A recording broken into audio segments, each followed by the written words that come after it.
Halo pemirsa setia Fibis News, berjumpa kembali dengan Asido Situmorang dalam program Fibis News Dialogue and Opinion. Kali ini kita akan berbincang dengan Bapak Fijong Tius, CEO Kalbe Pharma, juga dengan Bapak Nelwin Aldriansyah dari Direktur Investasi Bahana Securities. Selamat sore Pak Fijong. Selamat sore Pak Nelwin. Selamat sore Pak Asido. Bapak sekalian. Kabar baik Pak.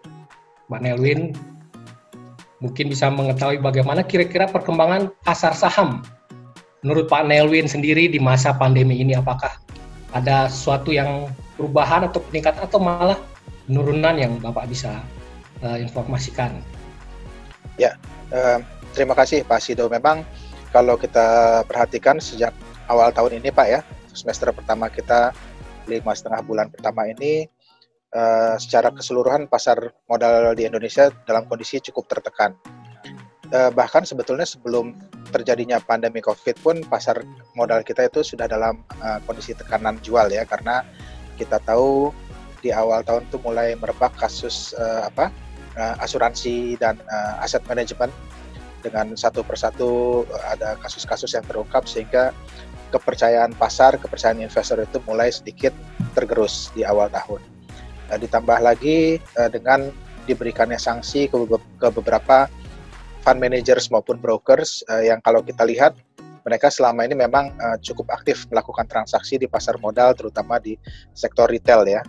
Jadi kedua faktor ini, kasus-kasus asuransi aset manajemen ditambah dengan COVID-19 memang secara total memberikan impact ke pasar yang cukup signifikan. Kalau kita lihat di awal tahun posisi indeks kita berada di sekitar 6.500-an. Saat ini hovering itu di sekitar kisaran antara 46 sampai 48, bolak-balik di situ ya. Kemarin sempat ada 4.900 di pekan lalu, tapi hari ini kembali lagi di zona 4.800. Total impact-nya negatif di pasar modal kita. Dilihat dari portfolio kepemilikan investor asing pun selama semester pertama tahun ini sudah tercatat outflow ya, atau net selling dari investor asing sekitar 26 triliun rupiah, terutama mereka banyak melakukan penjualan di saham-saham perbankan. Itu kenapa kita lihat dalam beberapa bulan terakhir ini saham-saham perbankan baik yang blue chips maupun second liners dalam kondisi yang cukup mengalami tekanan jual ya. Ini mungkin kalau secara keseluruhan kita melihatnya fenomena yang terjadi di paruh pertama tahun ini, impact-nya cukup signifikan. Dan kalau kita lihat juga dari volume ataupun nilai transaksi harian di Bursa Efek Indonesia, ini juga penurunannya cukup signifikan ya. Sebelum krisis itu mungkin nilai perdagangan harian total sekitar 14 triliunan rupiah per hari di Bursa Efek Indonesia. Kalau kita lihat akhir-akhir ini itu di bawah 10 triliun ya. Jadi secara liquidity ini juga berpengaruh terhadap minat investor bertransaksi dan berinvestasi di pasar modal Indonesia. Ya, nah sekarang kita ke Pak Fijong Pak. Kalau bagi Pak Fijong sendiri sebagai emiten ya Pak, pelaku pasar, bagaimana pengaruh dari pandemi ini Pak? Apakah terjadi perubahan yang dapat Bapak lihat?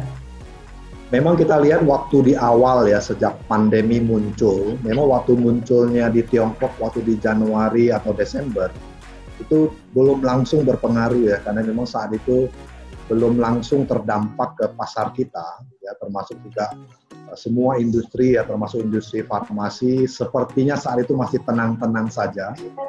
Nah memang tapi mulai waktu bulan Februari khususnya di Maret itu memang langsung kelihatan berdampak besar, karena memang mendadak kita semua agak shock juga ya. Secara industri kita juga melihat banyak hal-hal yang di luar pengertian kita sebelumnya ya. Jadi benar-benar nggak ada preparation, nggak ada pengetahuan yang cukup saat itu. Jadi mendadak diserang pandemi COVID-19 ini, memang reaksi pertama memang ya bingung ya. Nah, kalau sudah bicara pasar modal ya memang turun besar. Ya, saya lihat di Kalbe waktu itu ya benar-benar dari 1.400 berapa gitu ya. Terus terjadi tekanan jual sampai terakhir yang paling rendah sehingga saya Rp830. Ya. itu kan hampir boleh bilang 40% gitu ya, langsung minus gitu. Itu saya rasa memang reaksi pasar yang begitu instan ya terhadap suatu dampak yang secara dunia ya, karena itu memang dunia menghadapi COVID-19 ini benar-benar kita semua dihadapkan pilihan yang sulit lah. Nah, tapi setelah itu ya mulailah saya lihat khususnya di Q1 nanti selesai masuk di Q2 ya. Pasar mulai melihat ya, dan kebetulan kan industri farmasi juga salah satu industri yang memang basic gitu ya, esensial yang tetap harus beroperasi secara full. Dan kita juga sebagai KLB kita mau meyakinkan juga pasar bahwa operation kita, apakah pabrik, distribution, logistik gitu kan, harus benar-benar 100% on gitu ya, nggak ada gangguan. Jadi yang kalau namanya protokol kesehatan benar-benar sejak awal hari pertama sudah kita introduce, kita praktekkan, dan karyawan kita benar-benar disiplin beserta di dalamnya.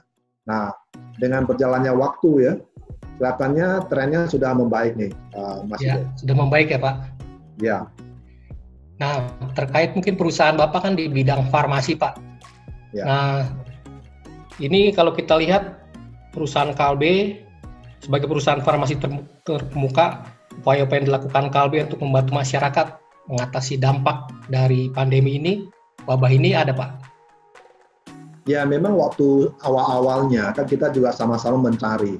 Ya, saya rasa seluruh dunia mencari produknya, obatnya, vaksinnya gitu ya, penyebabnya. Jadi semua masih bertanya-tanya sampai hari ini sebenarnya. Belum benar-benar ketemu gitu ya, yang obat yang benar-benar tokcer gitu ya, kan belum ada nih. Jadi semua masih dalam proses uji klinis dengan segala macam tahapannya. Jadi saya pikir memang termasuk Indonesia dan KLB juga ya. Nah, waktu awal-awal memang yang kita bisa tawarkan dan kita bisa bantu kepada konsumen kita itu adalah kita bilang meningkatkan daya tahan tubuh gitu ya. Jadi terus kita bilang menjaga kebersihan, menjaga kesehatan. Dan sekalian kita juga mengkomunikasikan juga, dan kebetulan memang Kementerian Kesehatan juga responnya cepat, sehingga diperbolehkan yang namanya online consultation. Ya. Jadi online consultation bisa sampai kepada online prescription. Nah, ini kan suatu terobosan baru.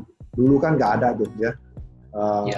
Virtual dokter kan nggak ada dulu ya. Nah, sekarang ini terus itu yang KLB siapkan sehingga bisa membantu masyarakat yang kebetulan memang nggak bisa kemana-mana karena waktu itu PSBB, sehingga stay at home gitu ya. Nah, ini yang kita siapkan, bukan hanya produknya saja, tapi juga akses informasinya.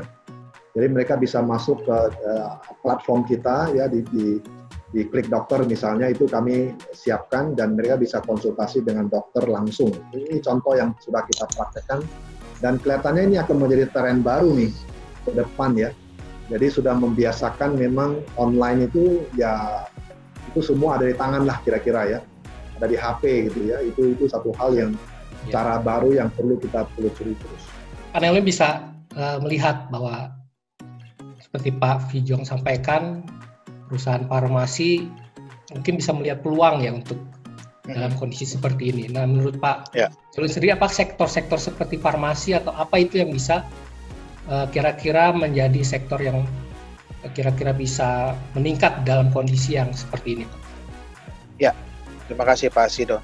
Secara umum memang sektor farmasi ini mungkin akan menjadi sektor yang diharapkan investor ya, menjadi leader dalam salah satu sektor yang boleh dibilang defensif dalam kondisi krisis seperti ini, apalagi krisis seperti ini kan boleh dibilang dimulainya dari permasalahan kesehatan ya, penyakit menular dan lainnya. Jadi seperti Pak Fijong kemarin, siapapun tadi perusahaan farmasi yang masih mencari-cari formula yang terbaik untuk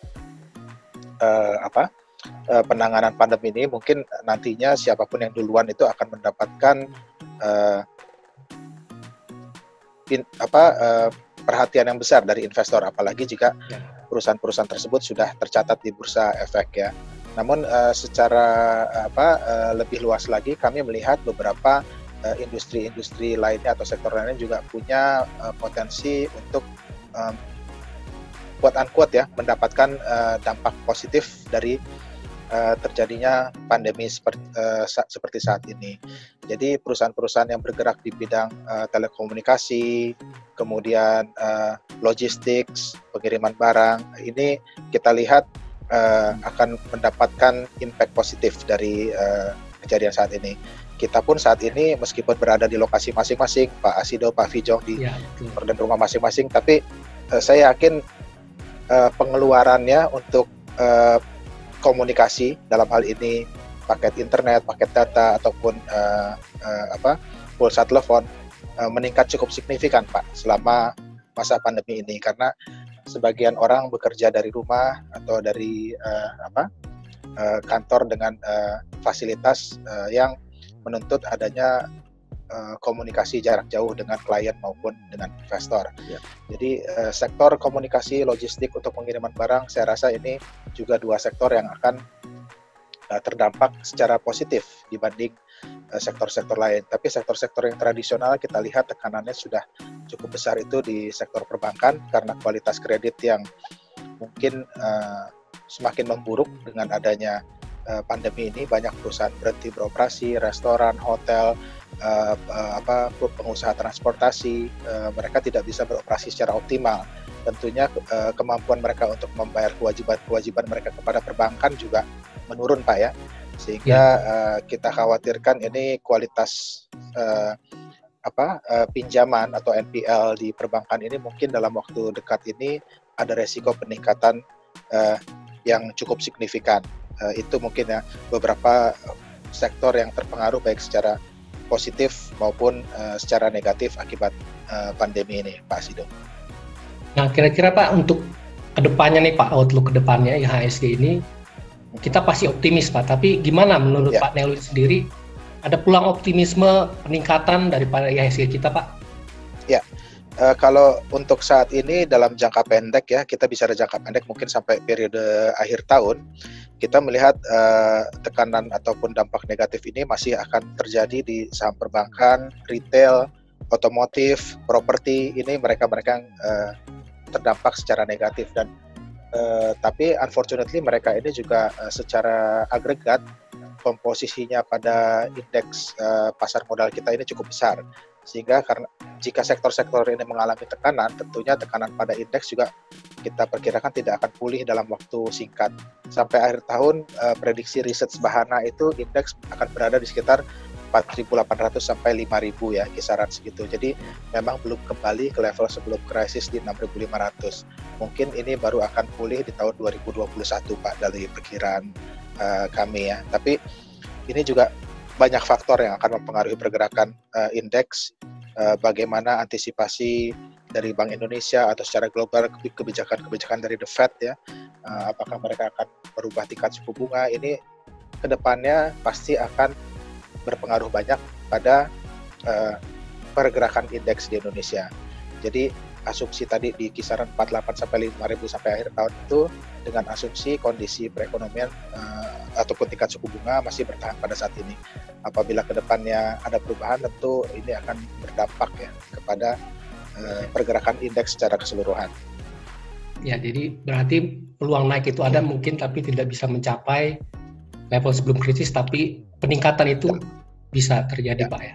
Dalam jangka pendek rasanya belum akan mencapai level pre-krisis ya. Yang mungkin juga perlu kita perhatikan sektor-sektor konsumen ya, terutama untuk yang bahan pangan, makanan sehari-hari ini mungkin akan menjadi sektor juga yang lebih cepat pulih dibandingkan sektor-sektor yang bergerak di bidang kebutuhan sekunder atau tersier.